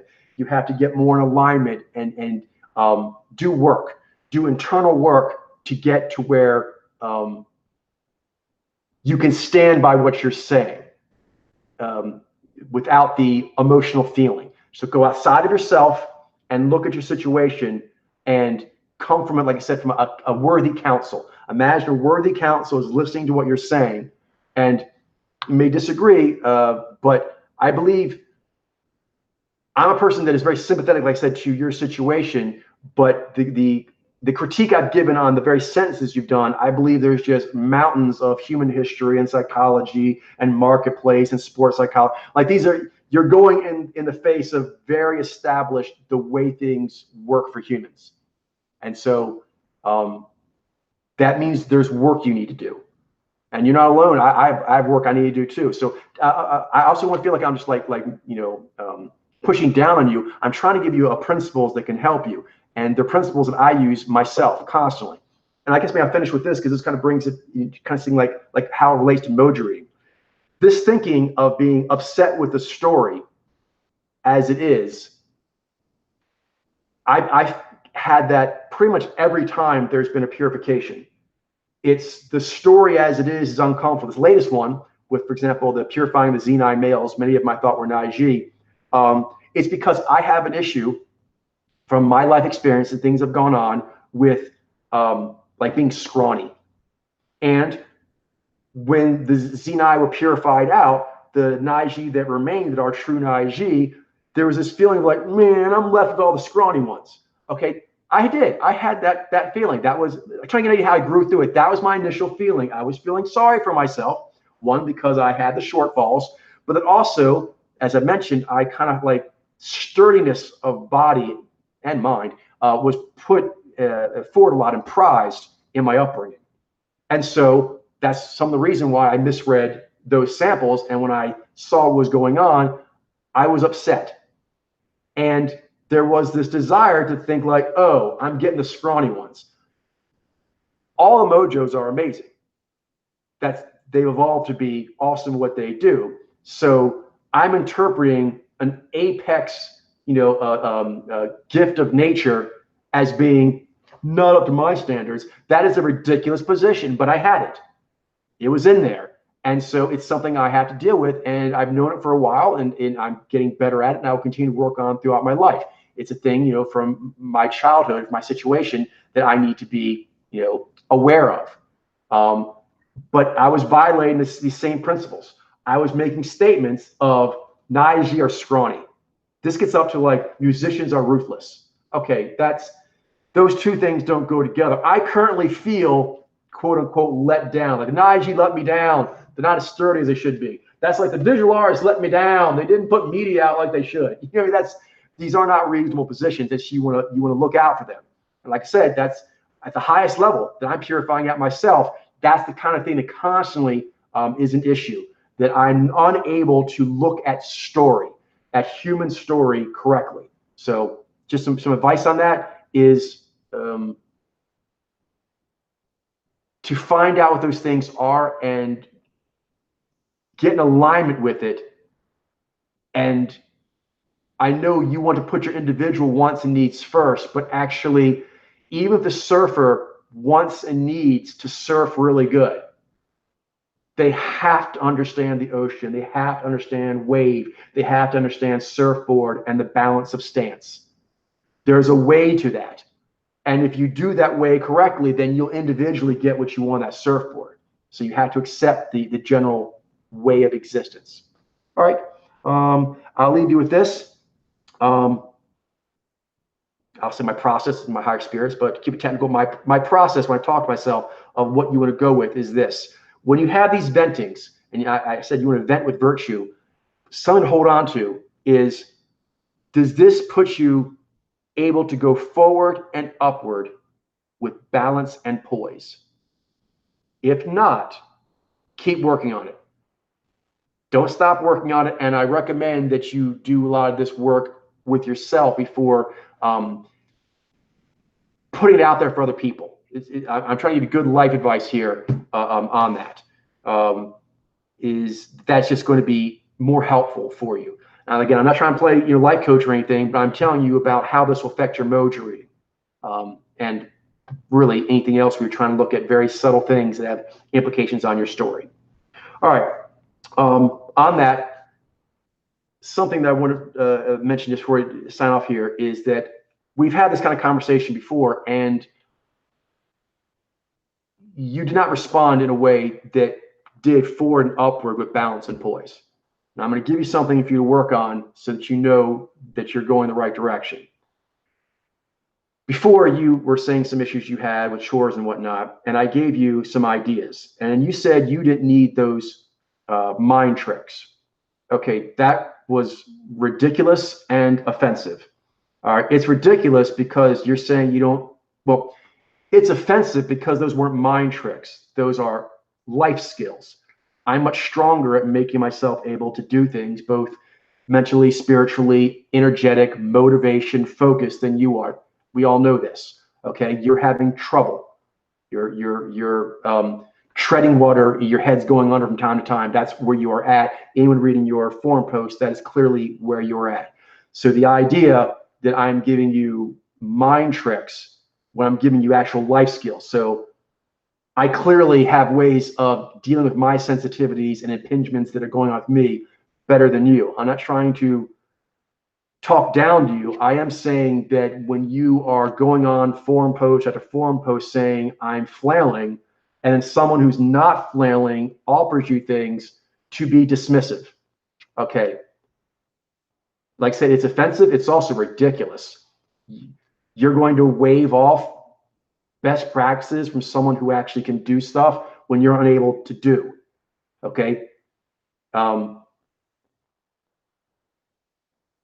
It's a tactic people do when they're not in a good state. And right now you're not in a good state, is that you've kind of gotten married to the suffering and you're reluctant to start doing the efforts you need to go forward.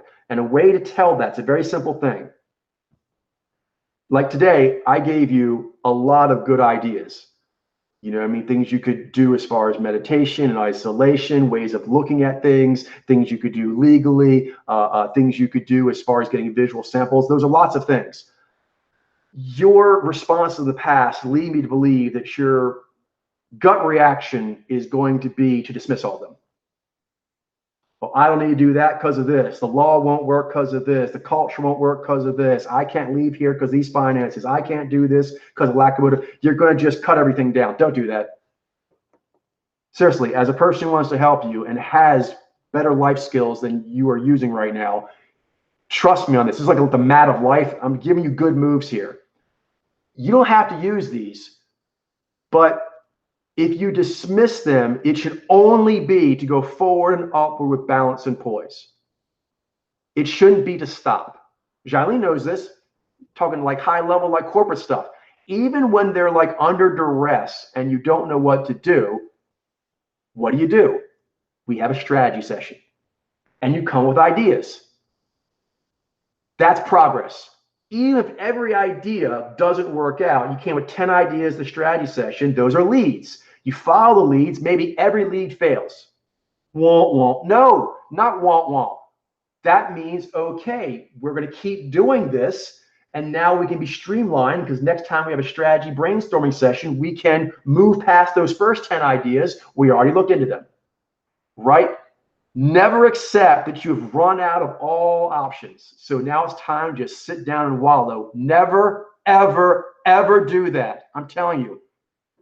In relationships, in work, in survival, in war, in everything. Never do that. Just don't do that. If you find yourself stopping there, make yourself go the extra steps of the cycle. We end up going forward and upward with balance and poise. Company's in trouble, right? Jailene knows you got to keep yourself squared away. You come with good ideas. You do good execution. The next day comes around. What's the next best things to work on? You pull on them. You never just go, well. You never lose until you stop yourself. But if you stop yourself, you automatically lose. That is a binary truism you want to really hone in on. And if you ask your higher self about this, they will back that up. So the things I'm saying today, if they don't work for you in particular, you should still be grateful I took the time to tell you. And you should appreciate that I am very good at what I do and I have very good advice in these kinds of matters. If it didn't particularly work for you, fine, but then it should have given you ideas. Go do for yourself. If it's not this, then what is it? This is very important. This is your issue.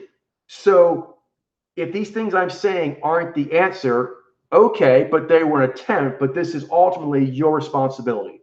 Your responsibility to find joy in life, to find enjoyment, to find empowerment, to find some sense of control, some sense of peace. That's not something you're going to be able to authoritarian legislate. It's not something you're going to be able to cry out for, and the village is going to stop what they're doing and just go run to do that. It's just not going to happen. So I know this could be upsetting, but you have to accept that. And then you can begin the process, the work of walking yourself out. I don't know where that is. I don't know what the steps are. I don't know what the direction is. I do know you need a direction and you have to take steps. And I know I'm not seeing that in your forum posts. I'm seeing reasons for you to feel bad, reasons for you to wallow, reasons for you to just stay where you are and feel that the story has let you down. The story is the story, and it's the greatest story ever told. So find a better place in it for yourself. It's there for you, but you'll have to have your mind open for it, and then you'll have to do the work. But if you do that, you can level up. And when you level up, the story gets better. Trust me on that. All right. So that's good on that. We'll now jump back into the session. But this is a high level, point being made there that I know when I go out in the future and start trying to do more outreach will be an issue, which is when you wrestle with the mojo phenomenon, you're wrestling with the nature of reality for humans. They go together. All right. So, do we have more Noble House? I thought we did them. This is the file I had open. Okay. Let's check.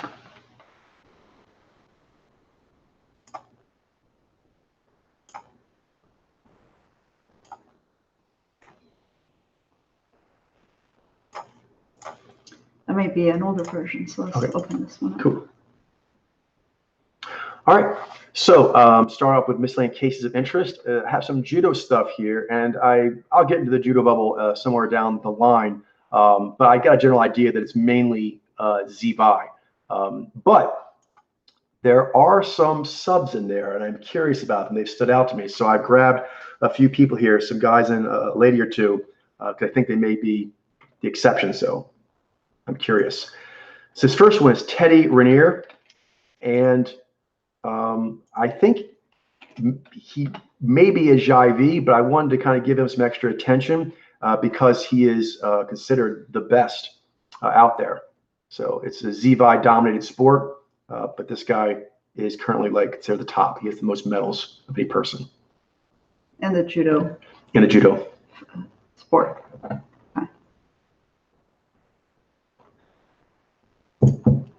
Because this here, there's broken lines there. He reminds me a bit of John Jones. Has I think two brothers. There's one that I'm thinking of that plays in football, and he's quite thick. He reminds me a bit of him. The cheeks are getting activated, and it also goes into his eyes. The mouth looks like it's dropping down. Looks like Jai. It does. There's looseness, quite a bit of looseness there in the. Different, but it's a little bit kind of like sometimes you see those VZI like powerlifters where they're very muscled, but there's still this kind of looseness, yeah.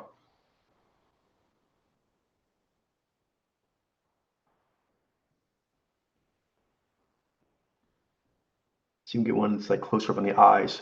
That's something else that stood out to me is most of them have the VI, so the tightness and also pushing eyes, but he doesn't. At least I didn't think I was saying that. Here we go. This might be good resolution.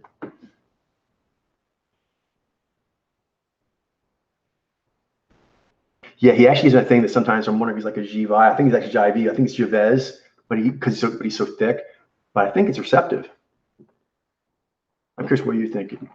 I'm seeing the looseness so far. That jumps out. That jumps out. Okay, here we go. Let me get some eyes here. That looks like natural, perhaps natural state holding ground. Does look like I can see the receptiveness, and I see V with Nai, and I see Jai, and I'm seeing a holding space.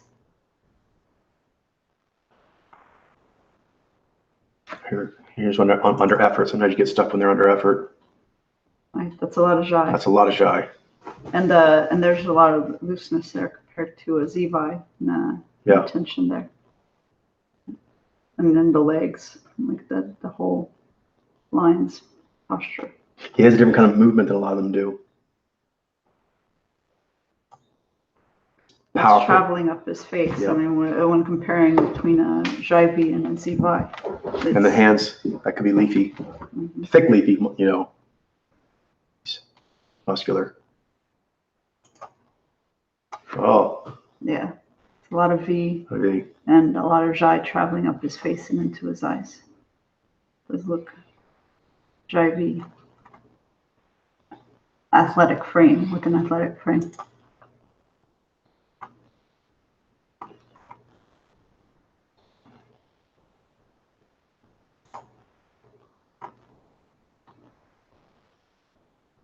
Again, that holding ground, expectancy with the drinking in eyes. And then here, his body lines. There's a lot of looseness. Also, the hands are leafy. Yeah, he's really sturdy. But look, here he has the those give in the knuckles that the ad sub have. This is cool. Here you can see the long digits, the leafy quality. The expectancy too. Wrists and the expectancy. Not just expectancy, but like natural state. Like he looks, because this time too. This look he has here, he has this a lot in his matches. The other ones, they tend to be, you know, you don't see receptivity in their face when they're doing their thing. Like, he actually has quite a bit of receptivity in his face, and he's in a full-on physical contest here. But his eyes are actually drinking in, and the mouth is set in, you know, holding ground. Oh, there's the loose hands again. He's awesome. He has a beautiful style. Oh, Jaivi? Jaivi? Cool. I should make sure, you know, because that's a important line. Okay. Down to. Because he's quite a few people's, you know, all sizes and men and women. He's quite a few judoka's favorite judoka. Down to requested, we have Ed Millett, motivational speaker. Oh, and one thing I should say, because I want to let you know, Darren Magpie, that I'm, you know, I don't mind taking requests and stuff, but I like to have a professional manner. So we'll do this one, and then after this, we'll make sure we get one from Darren Magpie. Just so you understand that, you know, there's goodwill between us. But in general, we'll be going with that that process. But I have been doing that when they ask specific things in the on the forms. I would put them up at the top of the request. So we can do that, a few things, but then in general, I want to go with the alphabetical because that's easy to keep track of. All right. Ed Millett. Ed Millett.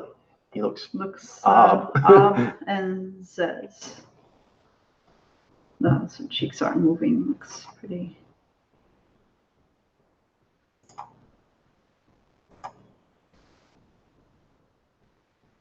Compact lines, squared off.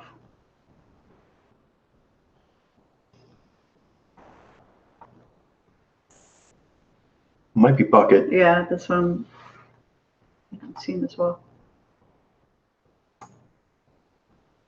Lower lip, emphasis, shy, but not going into the, so localized, not going into really much past his mouth. He has a prominent mouth and, Yeah. and large expression. Low set though. But it's low set and it doesn't travel much beyond the mouth.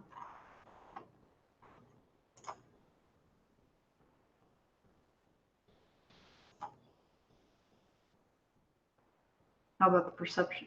Yeah, take that in.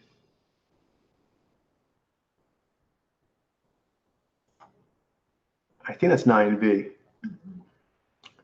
He kind of has that, like, you know, uber tan. Hard charging. Hard charging and the tan. Yang. Mm-hmm. Yeah, I think Xenai. Yeah, it does have the far away, dreamy look of Nai with the dissatisfaction. Okay. Cool. Xenai? Xenai.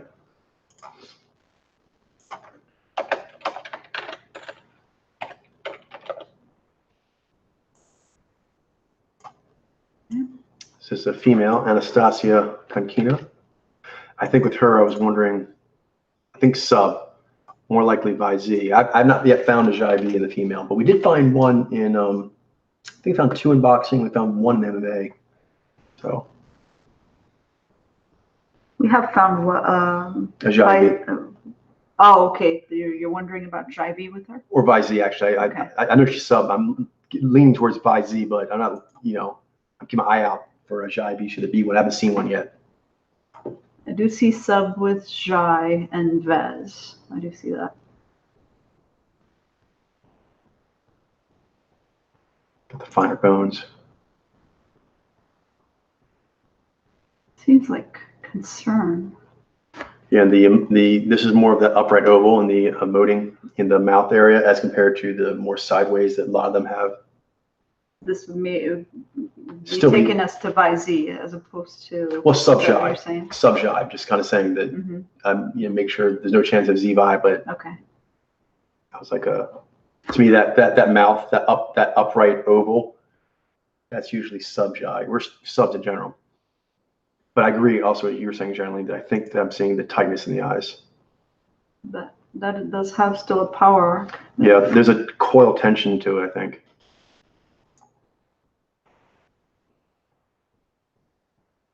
Here under exertion, maybe you can see some of that. Yeah, it doesn't travel up No, the face. no, it's got the hangdog thing where it's the upright oval, but it's like upright oval, like the nose and down. Yeah, just that area. And she's getting a pretty intense expression there.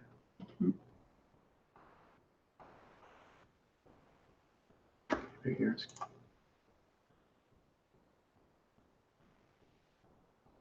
Yeah, I'm getting concerned. Same. Yeah, actually, there she's kind of getting like a little winsome look. I think she's looking over to see if she got a score or if it's whatever. It's a bit of holding ground position. I can see kind of the connection with Shiny there. Mm-hmm.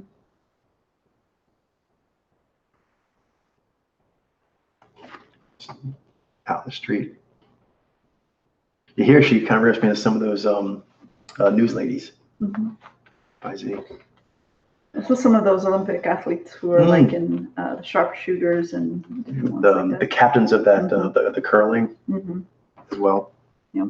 Yep. Okay, so by Z. By Z.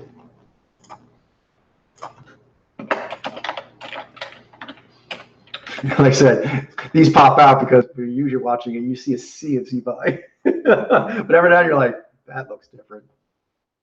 Okay. Yeah, so if we can go over to the database and something out there, like I said, Darren Magpie is also the amount of requests. We're just doing a lot of 011s just because of volume, but I've been going through the alphabetical. So yeah, just go to requested and we'll see what there is there.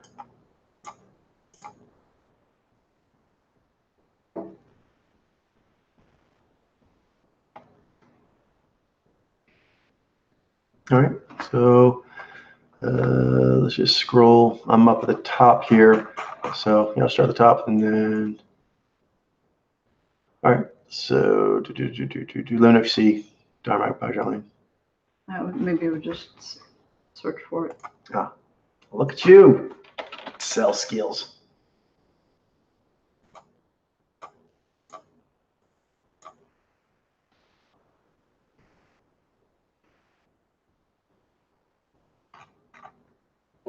All right, so let's do Tim Kane, American video game developer. Oh wait, okay, no, it's fine. Go do him. I think he's a reread, so he even read at some point, but he even pulled a workbench.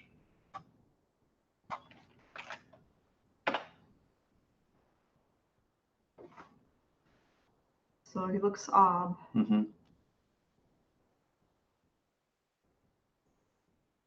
I'm guessing this is a case where I thought he might be a knee shy. Looks odd. Yeah, I think he's a knee first. But I think I pulled him because I was wondering if he was a knee Zai with apple cheeks.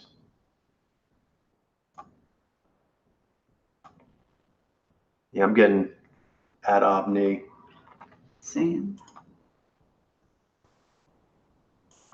How about that one? How's the resolution on that? Okay. All right, so he's got moundage. That might be Cheshire with moundage, possibly. What do you think? It's possible.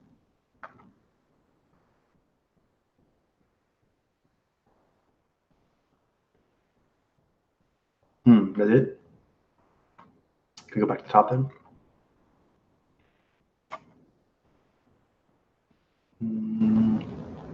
Yeah, I think I'll do video for this one. So I'll put video viewing.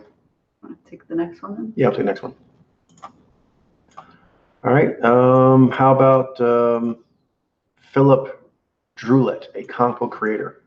I'm going to keep it video on Tim Kaine.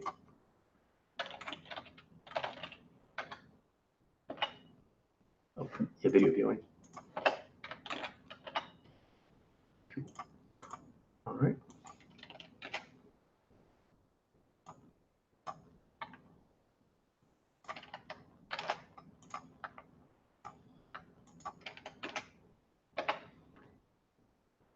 I think this speaks to the challenges that we've faced with some of the reads. So like I said, we can only do what we can with the media that's out there.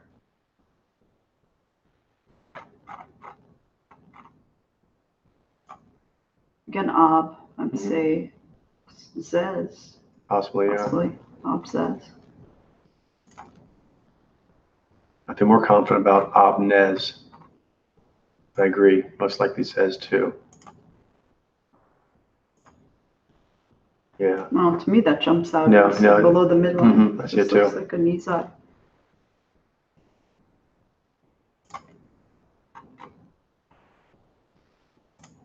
Yeah, compact wiggle. He looks Nizar.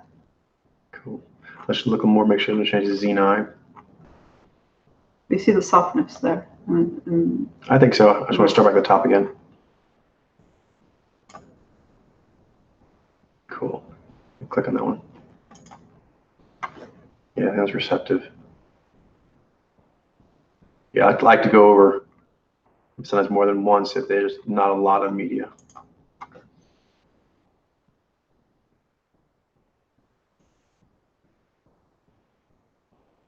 Yeah, it just kind of has a serious bearing. I agree, the eyes look receptive. On the other hand, I wish you didn't have all the rings on, but yeah, it does look like wiggle.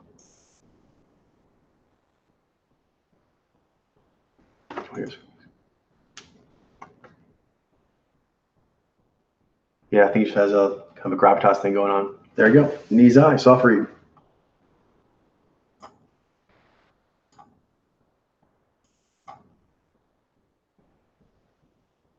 What's his name? Philip Drulet. Actually, go and type it in there or here. Cool. All right, back up to judo.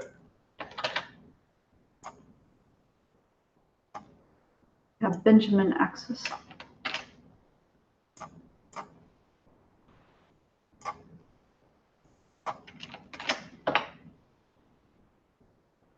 Looks. He might just be lean. Yeah, he looks. I mean, I can see. So Jai, he seems Ob.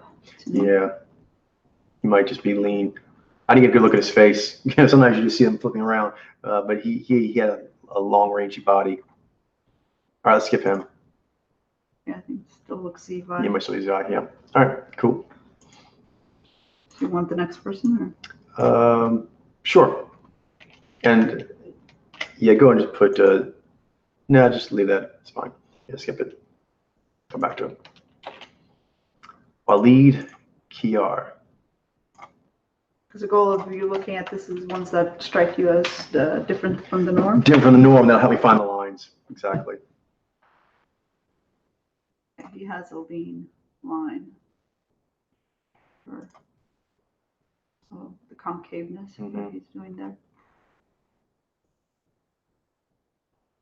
He reminds me of Teddy Rainier in that even this active combat engagement, it's still kind of a receptive, holding ground looking. I agree. And his eyes are clear. He's receptive. That might be about, it's fuzzy, but that might be all the face. Right. That might be a strong zhai. Let's do this. Yeah. Actually, mine reminds me of some of the soccer players you've seen. That game mode, zhai in game mode.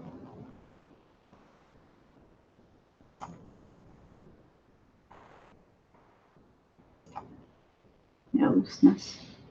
And he has the Lajai. expectancy.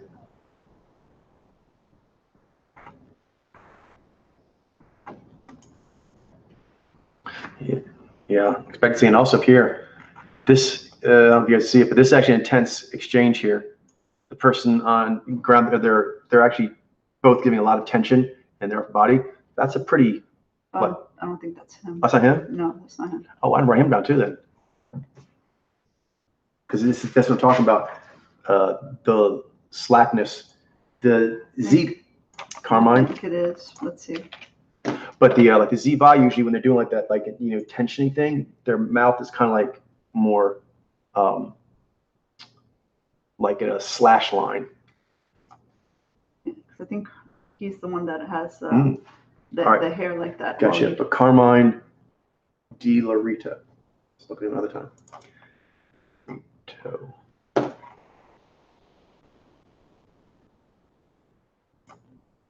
Oh, here's one another. Oh yeah. Here's another exertion face. Yeah, and these exertion moves, the Z-Bi tend to have that thing you see where they smash the zhai like this, like a really strong, like a kind of a bulldog U. Often the mouth is not open. Oh, here we go for the eyes. Okay. Jackie? Yay!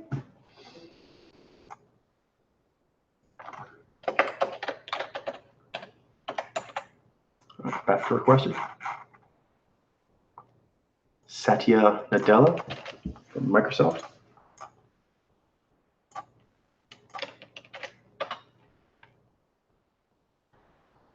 Okay. Ob says absurd. Dreamy eyes, full faced, sheer cheeks, lift. I think this is an easy eye.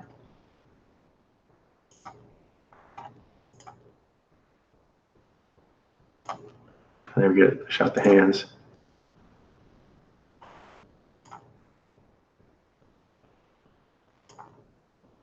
Yeah. I'm getting lift. Loose tension. Yeah. Lift, receptivity.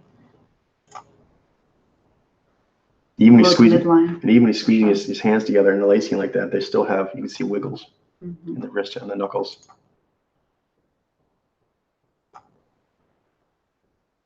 Yeah.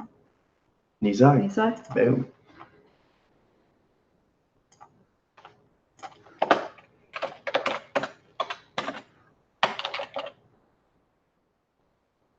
Okay. Back up then. Christian top. Do it.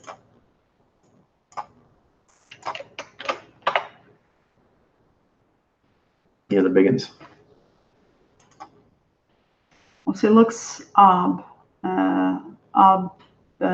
with Zez and Vez. I was wondering. I was wondering, any chance he was a thick shy V?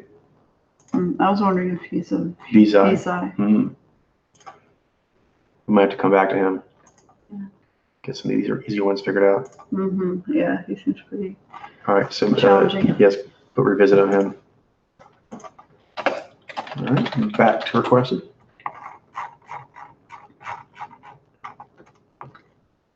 Mihai Nadin. Electrical engineer, computer scientist, and such. It's human-computer interaction. All right. Looks like a Nizai. It does. That looks lifted, drinking receptive, in, diffuse, and it's not going into his cheeks. What's going on here? Has the mouth. Placed lips together of Xi and Zai.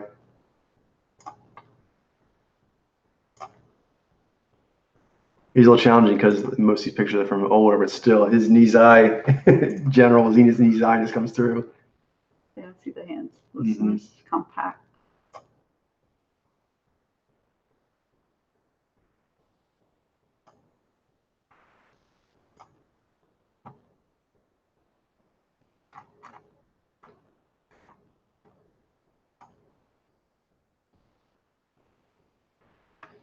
About there. Let's let me dial in a bit. Let's look at it again for the top.